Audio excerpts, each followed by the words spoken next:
Welcome back to The Road to Episode 9, my ongoing series where I chart the road to the release of Star Wars Episode 9 in December 2019, and in this video I'll be continuing on from what I was talking about in the last video where I was recapping some of the comments Rian Johnson, the director of The Last Jedi, has made about the film and the various controversial or noted elements of the film, and in this video I'll be talking about his thoughts on Rey, specifically her parentage and the ending of The Last Jedi with the kids on Canto Bight. So first of all with Rey, and it's a very short little paragraph here, but he says, in this search for identity, which is her whole thing, she finds all these various versions of who am I going off into infinity, all the possibilities of her. She comes to the end looking for identity from somebody, looking for an answer, and it's just her. The idea, you know, that the hardest thing for her to hear is that her parents were just her parents, and that there is no grand plan, there is no unseen, unheard kind of a big reveal for her to kind of find. You know, she's chasing the idea that her parents are someone who will be able to guide her, who will be an important person in her life, and not just the truth, which is that her parents were, you know, drunks basically, and sold her off without much of a second thought. Now, he has spoken about how, you know, hey, who knows, he even referenced, you know, that Obi-Wan quote from Return of the Jedi, a certain point of view. You know, as far as Rian Johnson is concerned, he's handing off the ninth film to J.J. Abrams, and, you know, J.J. can do what he wants, basically. Now, for me personally, I'm fine with Rey's parents being nobody. I do feel like The Force Awakens is very much leaning into her being a Skywalker, specifically Luke's daughter, and there's a lot of, you know, again, I've spoken about it at length in the past, but you do have in The Force Awakens that scene where Maz says, you know, the people you're waiting for, they're never coming back, you know, so from that perspective it does fit, but I don't know why Obi-Wan would be calling out to Rey in The Force Awakens. I don't know why Rey would be getting emotional at the end of The Force Awakens. I mean, when you look at the end of The Force Awakens, the beginning of The Last Jedi, it's kind of a different scene. You know, she's holding that lightsaber out, she's got tears in her eyes, Luke's got tears in his eyes, and then The Last Jedi, she's like, hey, here you go, and he's just kind of like, To me, there is a bit of a disconnect there. As much as I love The Force Awakens, as much as I love The Last Jedi, I do feel like it's two different stories being told in that scene, for sure. So that's interesting, you know. Certainly it's not a perfect narrative, it's not a perfect transition, I don't feel like. Love both of them, they're very different films, but, you know, I don't mind Rey's parents being nobody. I definitely was thinking she was Luke's daughter and was thinking that that would make sense and stuff, but it does make things more challenging for Rey to not have that all tied up in a neat little package. Hey, you're a Skywalker, you were meant for this. And it also ties into Ryan's idea that you don't need to be a Skywalker to be this you know, very powerful Jedi, and it's kind of breaking away from that. Like Kylo says, it very much kind of breaks the fourth wall. Let the past die, kill it, you know, forget, you know, the Sith, the Jedi, let's just move forward into something else. Even Luke, to an extent, is like, it's time for the Jedi to end, you know. Anyway, so with Rey, I feel like that was the right call.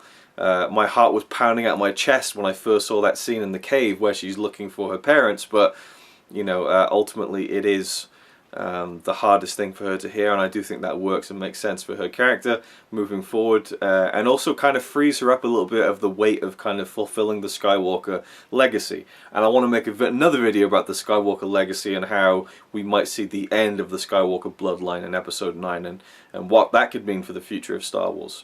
And I think that's I could talk about that for quite a while. Anyway, so his thoughts on Rey there, and, you know, it is possible that JJ could change things, and in Episode 9 we find out that she is related to Han and Leia or Luke or something else, who knows. And then his thoughts on the kids at the end of The Last Jedi, that kind of coda sequence. To me it shows that the act Luke Skywalker did on Crate of deciding to take on this mantle of the legend after he had decided the galaxy was better off without, and had farther-reaching consequences than saving just 20 people in a cave, which a lot of people don't seem to think about, I think. They think, oh, well, all he did was save just a handful of people and didn't really accomplish all that much. Really, he accomplished so much because he, you know, again, I've talked about it before, and I feel like I'm repeating myself, so I apologize if that's how it feels, but, you know, he brought that spark of hope back to the galaxy.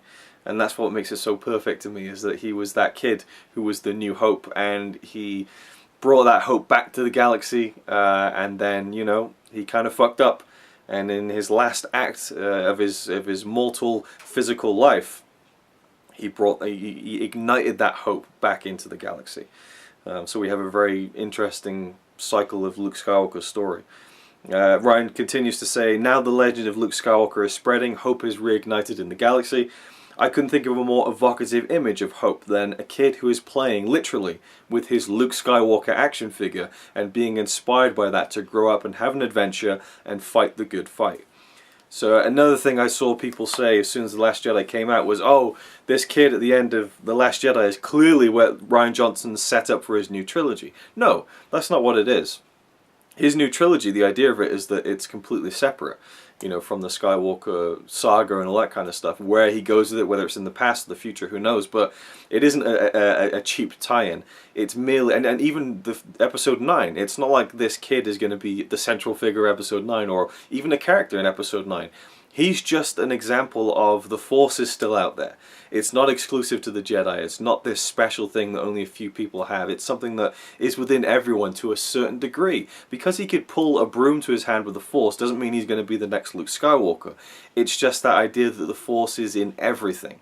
You know, and again, stripping away the idea that the Skywalker family is the be-all, end-all when it comes to the Force in the Star Wars universe. I think that's a good thing to do, and a good way to move forward. You know, we had that original trilogy where, or the original 6 movies where the Skywalker bloodline was everything. And in this trilogy, the Skywalker bloodline is still very much a focal point. But here with The Last Jedi, we start to make the steps to move beyond that. And that's the only way that this series is really going to thrive, once we realize and let go of that, I think. And we can still hold on to those original films and enjoy them, but if we're going to keep watching new Star Wars movies, it needs to evolve and push past that, I think. And I love the scene, and kind of it does go a little bit meta, where it's like these kids playing with Star Wars toys, you know, which takes you back to being a kid, but also shows that, you know, that these kids have been impressed upon by what Luke did on Crate, and that I mean, that is the literal embodiment of the hope that he brought back to the galaxy, is those kids being wowed by it. You know, much like Rey was when she was like, Luke Skywalker, I thought he was a myth. But now it's not just, oh, Luke Skywalker, I thought he was a myth. It's like, Luke Skywalker, the guy who just did that ridiculous, crazy, amazing thing, and maybe we can go on and be, you know, a warrior of justice just like him. You know, and I love it. It's the first time we've ever seen a Star Wars, well, actually no, yeah. I was going to say it's the first time we've seen a Star Wars film without a Skywalker in the last shot, and I thought, oh, Rogue One, but Rogue One ends with Leia. So that kind of kept that tradition going. But yeah, the last shot of the film is just some kid we don't even know the name of, looking out to, not the horizon, but to space and to, you know, hope, basically. So anyway, I love the ending. And I know a lot of people, one minor thing I want to add was that my brother Tommy, after we went to see the film, I took him to see it in 4DX, which I'll talk about in another video. I said, so what do you think? And he was like, yeah, it was great, loved it. And he's like, the ending though was a bit predictable. And I was like, what? What you mean? What do you mean? He's like, well, the kid at the end, it was just really predictable. I was like, who on earth predicted that would happen at the end of the film, that we would end the movie on some random kid? Like, there's no one before The Last Jedi who said, you know what, I think it's going to end with some kids that we've never seen before on the casino planet. So I liked how it was different, it was fresh, and it continues to kind of do things differently. So thank you for watching, and I'll see you in the next video.